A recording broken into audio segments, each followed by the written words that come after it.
Hello dear students, welcome back to organised knowledge channel. और आज की जो वीडियो है उसमें हम डिस्कस करेंगे worksheet number 15 for class 8th social science की बच्चों ये वर्कशीट है जो आपके लिए 10 सितंबर 2021 के लिए शेड्यूल की गई है।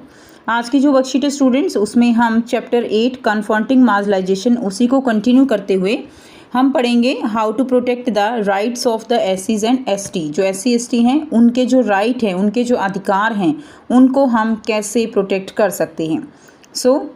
वर्कशीट शुरू करने से पहले बेटा प्लीज़ चैनल को सब्सक्राइब कर दीजिए, बेल आइकन को प्रेस कर लो ताकि आपको आने वाली वीडियोस की नोटिफिकेशन वो समय से मिल जाए। देखिए, in addition to the government policies several laws has been enacted in our country to protect people of marginalised communities from discrimination and exploitation. Government policies के अतिरिक्त और भी लॉज हैं जो हमारे कंट्री में लगाए गए हैं, जो मार्जिनलाइज्ड कम्युनिटीज़ हैं उनको डिस्क्रिमिनेशन, उनको एक्सप्लॉयटेशन से प्रोटेक्ट करने के लिए। यानी गवर्नमेंट के द्वारा कुछ पॉलिसीज़ तो हैं ही, जो हमने पिछली बार पढ़ा था कि उनके राइट्स के लिए या उनके डेवलपमेंट के लिए, जैसे रिजर्वेशन का प्रोविज़न है। इसके अलावा कुछ एक्ट भी हैं, ठीक है, कुछ आप कह सकते हो कि उनके राइट्स को प्रोटेक्ट करने के लिए कुछ एक्ट्स हैं जो यहाँ पर हम पढ़ेंगे। And there are some provision to protect the right of the people of this group. Some of these are, SC ST के लिए जो प्रिवेंशन ऑफ एट्रॉसिटीज़ है एक्ट, दैट इज़ द 1989 का ये एक्ट है। क्लियर? इस एक्ट के according, 1989 के एक्ट के अकॉर्डिंग फर्स्ट जो पॉइंट है, यानी कौन कौन सी मेन पॉइंट्स हैं जिनके ऊपर फोकस किया गया है इस एक्ट के थ्रू। Provision of punishment for forcing a person belonging to SC ST to eat और ड्रिंक एनी इनएडिबल सब्सटेंस। यानी पनिशमेंट का प्रोविज़न है, अगर कोई भी पर्सन जो SC ST से बिलोंग करता है उसको अगर कोई दूसरा पर्सन कुछ भी जो है इनएडिबल ईट या ड्रिंक करने के लिए फोर्सफुली उसको बोलता है, तो इसके लिए क्या है, इसके लिए जो है पनिशमेंट का प्रोविज़न किया गया है। सेकंड जो पॉइंट है, provision of punishment for those who forcibly remove clothes of a schedule caste, schedule tribe person और परेड हिम और हर नेकेड और पेंट हिज फेस और do any act that hurt the dignity of the person. Second point क्या है कि punishment का provision किया गया है, अगर कोई फोर्सिबली जो है उनके क्लोथ्स को रिमूव करता है SC ST के, ठीक है, उनके फेस पर कुछ भी पेंट करके या उनको नेकेड जो है परेड कराई जाती है, जो कि मतलब ऐसी कोई भी बात जो उनके सम्मान को ठेस पहुंचाती है, उनकी डिग्निटी को हर्ट करती है, उस चीज़ के लिए पनिशमेंट का प्रोविज़न 1989 एक्ट में किया गया है। थर्ड अगर हम पॉइंट की बात करें तो provision of punishment for those who occupy the land allotted in the name of a person belonging to SC ST, कि उन लोगों को भी पनिशमेंट का प्रोविज़न है जो कि SC ST के नाम पे अगर कोई लैंड जो है अलॉट की गई है और वो उसको जो है जबरन कब्जाना चाहते हैं तो उसके लिए भी पनिशमेंट है। Number 4, provision of punishment for those who attack और फोर्स अ वुमेन और शेड्यूल कास्ट और शेड्यूल ट्राइब टू ह्यूमिलिएट और डिसऑनर हर। यानी इसके लिए भी पनिशमेंट है कि जो SC ST की अगर कोई वुमेन है तो उसको ह्यूमिलिएट करता है, उसको डिसऑनर करता है, यानी उसको जो है किसी भी तरह का हार्म उसको अगर पहुंचाता है, नुकसान पहुंचाता है। Now this law was enacted in 1989 in response to the demand of those communities. ये जो 1989 का एक्ट है, ठीक है, ये कब लगाया गया, ये जब जो कम्युनिटीज़ हैं उनकी डिमांड पे इसको जो है एनेक्ट किया गया था। This law lists different form of physically fighting, morally repressible and insult. Its purpose was to bring guilty people before the law.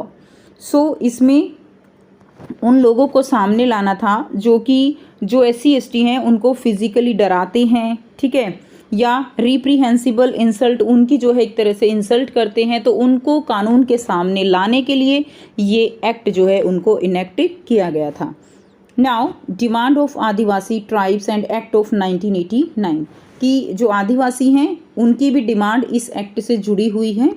The 1989 act is important for one more reason as adivasi activist resort to this law to restore their occupation of their traditional land. इस act, ये जो act है ये आदिवासी के लिए और भी ज़्यादा इम्पोर्टेंट हो जाता है, या आप कह सकते हो कि ये एक्ट की इम्पोर्टेंस जो है वो और भी बढ़ जाती है, क्योंकि इस एक्ट के थ्रू जो आदिवासी हैं, ठीक है, वो अपनी लैंड को वापस ले सकते हैं। Now the land of the tribes can not be constitutionally sold to non tribal person, कि जो ट्राइब्स हैं, आदिवासी हैं, उनकी जो लैंड है उसको किसी भी गैर आदिवासी यानी नॉन ट्राइबल पर्सन को नहीं बेचा जा सकता।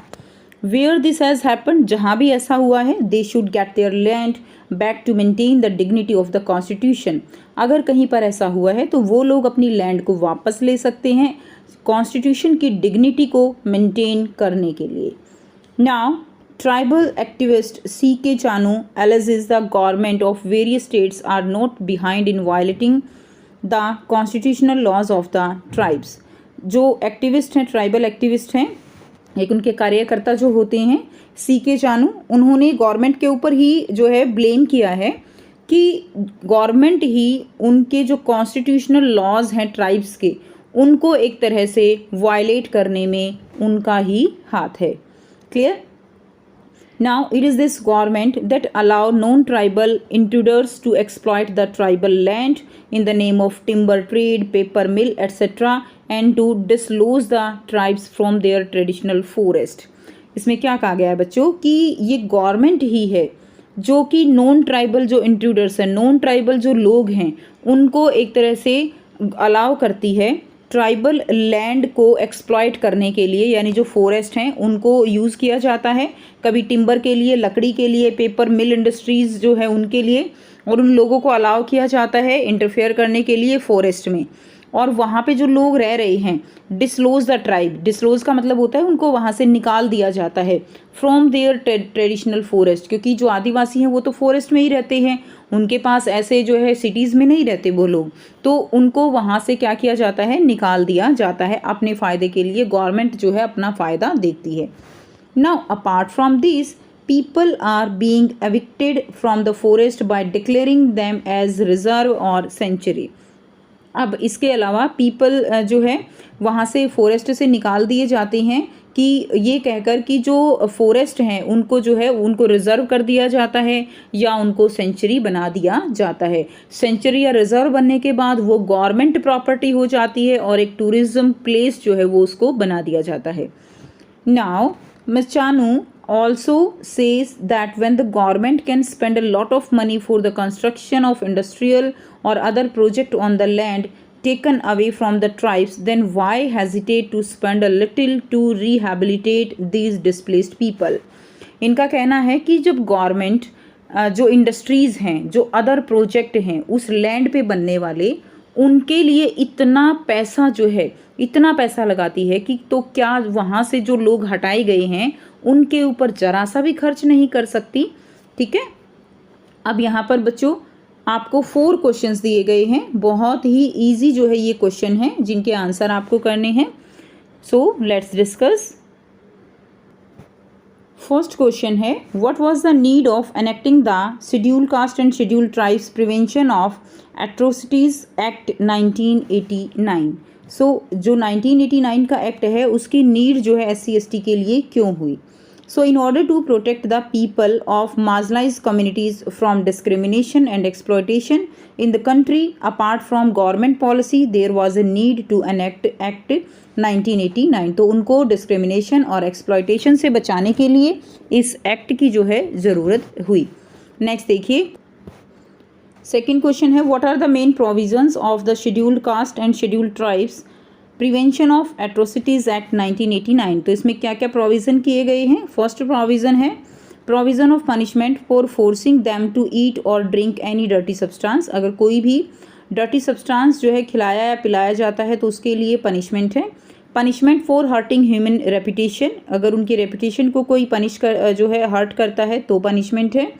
Punishment for humiliating a women belonging to SC/ST की अगर वुमेन को कोई ह्यूमिलिएट करता है तो उसके लिए भी पनिशमेंट है।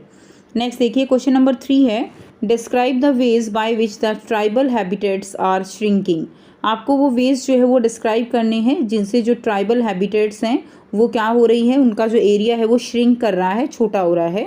सो आंसर रहेगा reasons for declaring forest as reserve और सेंचुरी, कि जो फॉरेस्ट हैं, जंगल हैं, उनको सेंचुरी या रिजर्व डिक्लेयर कर देते हैं, जिससे उनको वहाँ से हटा दिया जाता है।